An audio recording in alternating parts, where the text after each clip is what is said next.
My name is Subra. I'm with eBay.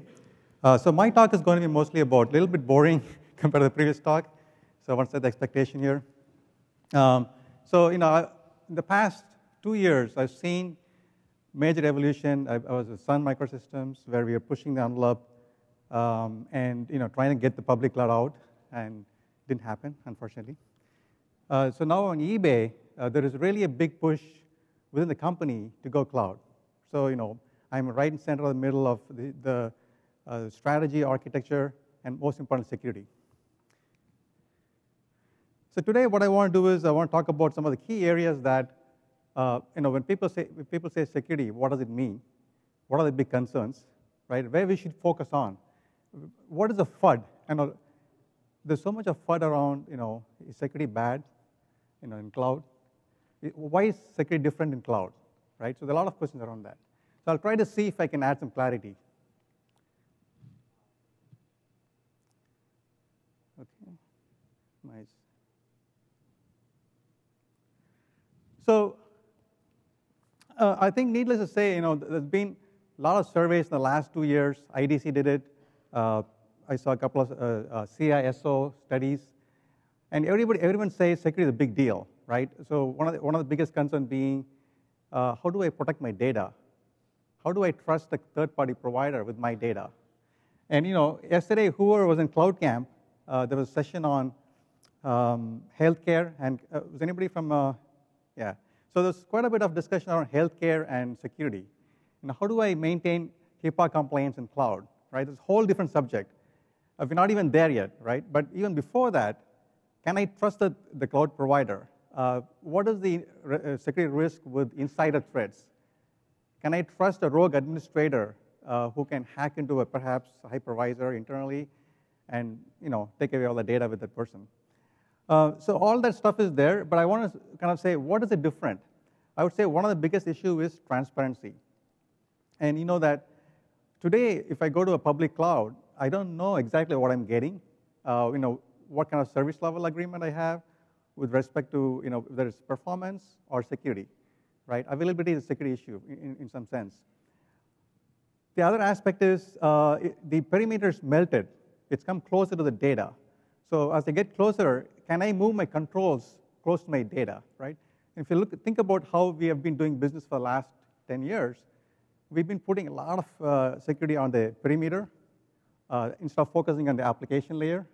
Hence, we have issues with a cross-site scripting attack, SQL injection attack, and so forth, which are no different in the cloud. The only issue is the developers didn't have to think about writing a secure code because they relied on VPN controls or firewall controls or IDS controls. Now all the stuff is moving to the cloud. They need to understand how I put that controls closer to the data. Governance, right? Another big issue. If you go to the, my peer in my group says, I have no idea how I can do business continuity in the cloud. Right? I don't know what the provider is going to offer me because the business has already signed up a deal with the provider, and I haven't seen the contract yet. Right? It's all happening in real time. So a lot of it is the uncertainty around, can I get the data I need from the provider? Can I be in the process of vetting the provider and making sure that they're doing the right thing for me? So I can take my data out if I want to, or I can switch my application to a different cloud when architected properly. Right? Multi-tenancy, I think we've all gone over it. We have been doing multi-tenancy for a long time in SaaS. There have been some issues with multi-tenancy, but I wouldn't say that's a big deal. We have stacks that can take care of security at different layers. I think the other thing is the controls portability, right? So if I have a controls I designed for a certain provider, can I move to a different provider when I switch, or can I even have a layer that does controls across all the providers? So all these issues are there, right? Now you turn around and you talk to the developer. Developers say, you know what, I don't care. Give me this, I want to code and push my code to the cloud. I want to be agile. I want to do a proof of concept. But just let me do my job. Take care of the security aspect, right? So one example is, how many of you are, when you write code, would know how to externalize authentication authorization? Now, how do I make sure that I write an application that I don't create yet another access control method, right? We all been through the access control silos, right, where everybody writes its own access control. So can we, I think, to me, cloud is a great forcing function. Cloud gives opportunity for both security and developers to rethink some of the practice. By what I mean by that is, from a security point of view, I can force certain functions, such as classify the data, right, automatically. Put access control by creating a profile, and I can push the profile to the cloud. So a lot of these are, in work in progress. And then there is a notion of DevOps. DevOps is where, developers are agile and, they're on the cloud. They're doing administration. Vice versa, administrators are acting as, developers in some sense. So when you collapse those two roles, how do I make sure that there is, segregation of duties in some ways, so I don't have, issues around fraud or, compliance management and so forth. So I think developers are really have a really valid point of being agile and want to move faster. So I sat with the business guys a couple of weeks back, and I said, okay, how can I help you? I'm a security guy, right? I understand, we want to be agile. So he said, okay, you know what? We take 2 days to write code, but it takes 30 days to deploy on the internal cloud. And I'm not even talking about external cloud, internal cloud. And so when I ask about what are the gates, right? You got the QA gate, you got the staging, and in the process we have security guys doing assessment. So we help with the okay, do we have the right level of controls? Do you have logging, right? And that process takes about a week, just the security aspect. I had to submit a ticket and look for a pen testing in a request, and eventually, when if the application is critical enough, I get pen tested, right? So the goal is we want to shrink the life cycle to as much as days rather than hours, right? So okay, now let's talk about some of the risks. These are all risks you might have heard about. I think this was there's a very good research work done by ENISA, European Security Information Group, funded by government. If you haven't come across, I would highly recommend you to take a look at the white papers. It's they've done very detailed work around what are the different controls that are relevant in the cloud. For some of you might be familiar with 27002, ISO 27002. It's a very good framework. So what ENISA has done is they've taken the framework and identified the different controls for different kind of deployments, SaaS, PaaS, IaaS, and so forth. And these are the top things, right? And now, of course, I can drill down. This could be a whole day session on every aspect of the concerns here. The thing I would like to call again is the data protection, right? We should look at this as how do I move my security closer to the data? That includes identity and access control, and then followed by encryption. Now let's talk briefly about identity, right? So again, this is when people say what are the biggest concerns, it depends on who you ask, right? For small medium business, they're okay with what they're getting from public clouds today, because the bar for them is a little bit low. They don't have a compliance group or IT security group sitting in the same floor. For them, it's like, okay, you know what? Just give me something that is secure, right? I don't care, as simple as Amazon net groups, right? It's good enough for them. But if you talk to the enterprises, for them, it's really about how do I take my existing legacy processes and tools and I can move to the cloud. But that's not the right approach in a way, right? You don't want legacy stuff in the cloud. You want them to rethink how they do security in the cloud, and that's part of our responsibility is to educate a lot of the business in rethinking some of the traditional practices. Identity and access management is a big deal, and that again, there are so many. That's a whole different domain. OpenID has been there for some time, but it is still not trusted by enterprise. Federation has been there for some time, but it's very complex. So we need to invent some of the new techniques in managing identity in the cloud. So what is the current state, the current state of the identity and access control in the cloud? It's generally stating it's poor, right? Again, this is coming from an enterprise perspective. We have different players today, OpenID, which is a consortium, a nonprofit. They're doing great work, but they've been there for almost 2 to 3 years, but we haven't seen much traction yet. Facebook Connect is becoming, in some ways, de facto identity management for consumer-based, because I heard yesterday that Facebook's users now are like combination of US, France, and Germany, or something like that, like all the users put together. So when you have that kind of users, you have the power to manage to use that as the identity framework, but not necessarily it's going to be usable for enterprise. Federation is something that every company wants to do. When I say federation, what I mean by that is single sign-on. So I want to take my ID to the cloud. If I'm a Citibank or if I'm a Wells Fargo, and I want to, I want to take my user IDs from Wells Fargo to the cloud, and I don't want to create yet another identity or credential. Access control, again, I said, one of the biggest issues for me is, can I take an access control that I provision in one cloud and move to a different cloud without really, changing code or adding more complexity? One of the things I'm really, I really like about is OAuth. OAuth is something that is very, it helps authorization to be externalized and allows the provider to share information without sharing credential. I see a lot of action OAuth in the consumer space, but I'd like to see more on the enterprise. And I know that companies are thinking about it, but it's not still there. So I think more we push OAuth in the enterprise, it helps to externalize authorization especially out of the code. And lastly, trusted source. When I say a trusted source, in the cloud, if I'm going to authenticate myself or authorize myself, I need a source where I can hang my hat on, right? I can anchor myself to. And that's your either your LDAP directory or Active Directory, but they're all locked into your enterprise. They're all, most of the times, the only way you can access your LDAP or Active Directory is through your firewalls, right, through a VPN. So I want something that I can have on the edge, so to speak, but still be able to access many different clouds, right? So these are current issues right now.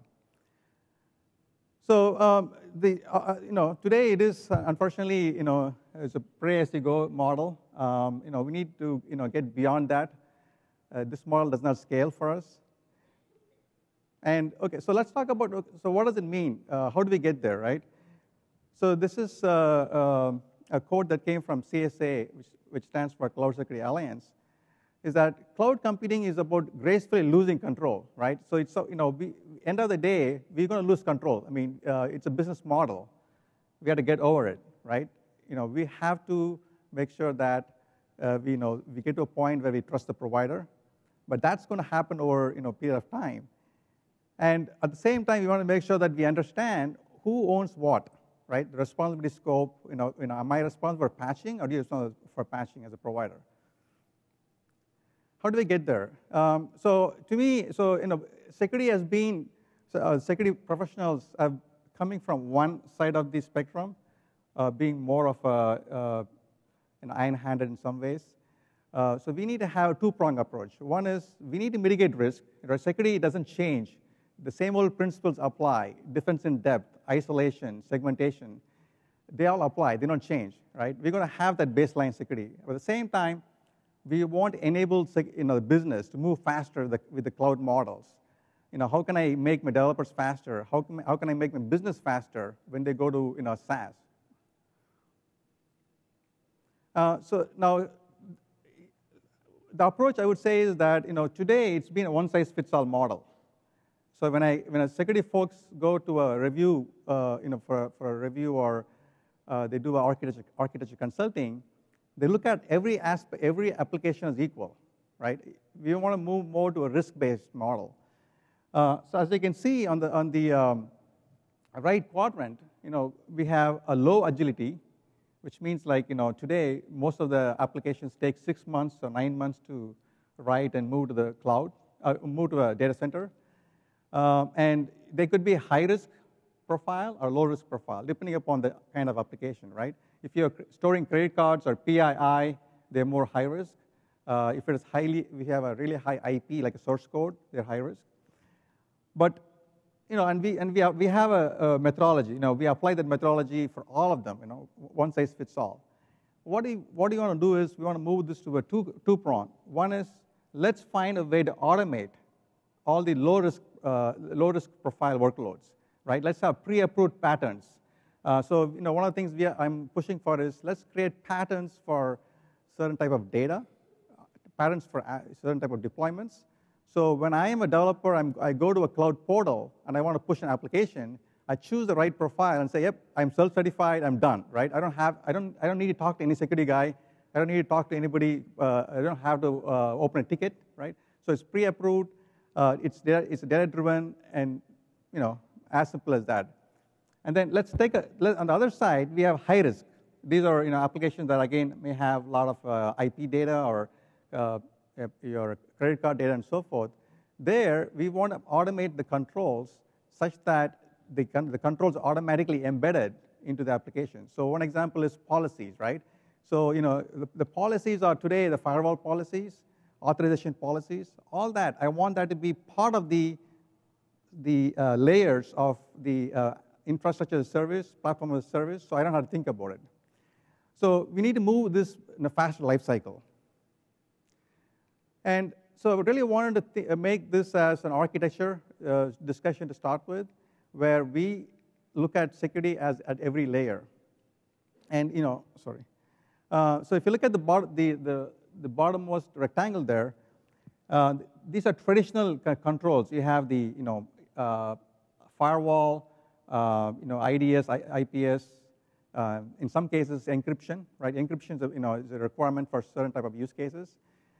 Those are done today in silos, and then and you merge it with on top of the infrastructure, and what I call as a bolt-on security, right? We want to get more to building in, baking in security by automation. So the middle layer here, the middle box is the automation, self-service, right? Unless you go to a self-service model, you can scale for both security and for other reasons.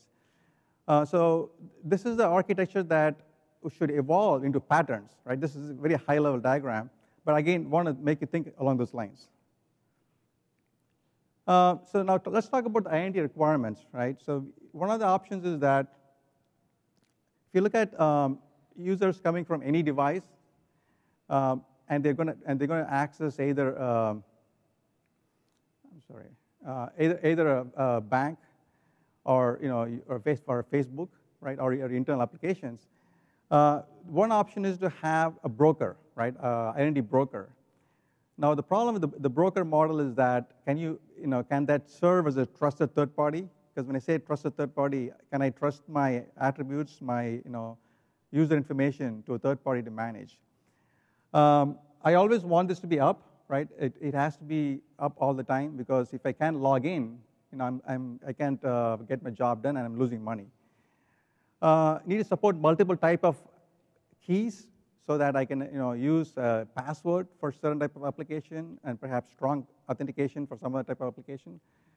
So again, we want to make sure that whatever we do, we must prevent the keys to the kingdom, right? We don't want someone hijacking the entire keys and all of a sudden you lost all of your security. So I'm going to skip this slide.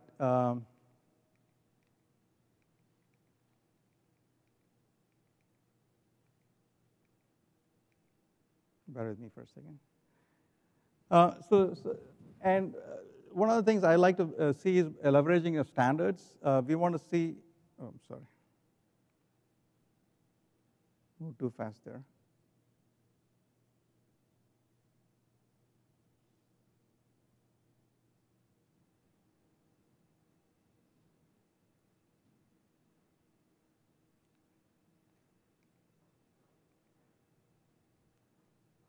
Okay, almost there.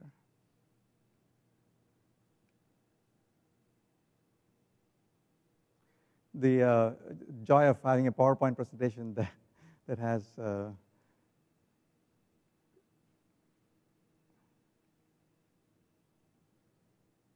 Okay. So to wrap this up, right, I just want to show you one slide.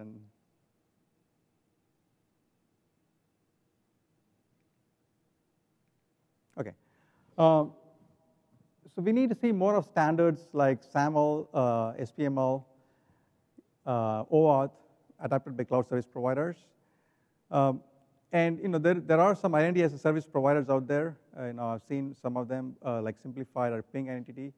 But we need to move beyond authentication. We need authorization as a service.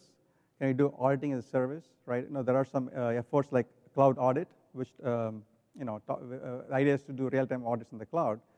And also we need authentication not just for users, but also for services to services.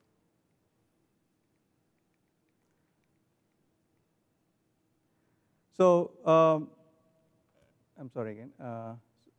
So in a nutshell, right, so the trust boundary has shifted.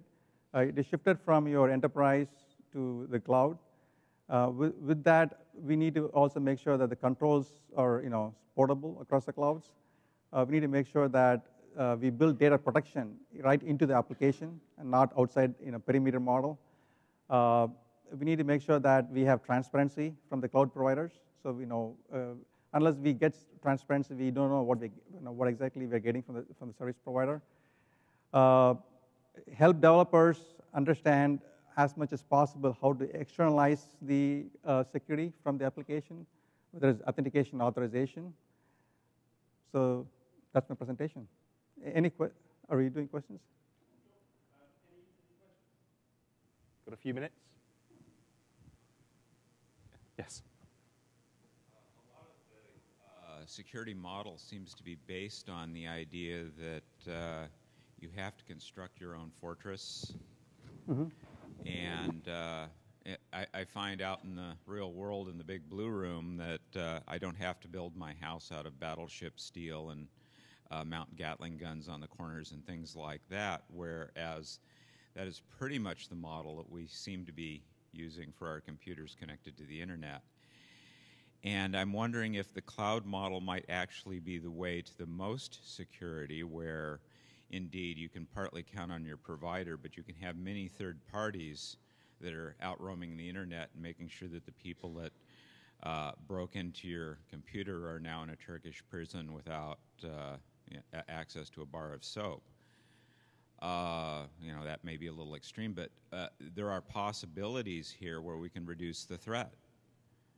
And by combining our data, combining our security process, we might actually be able at a global scale to not zero out the threat. We still need the protection, but the whole process of it's actually threat times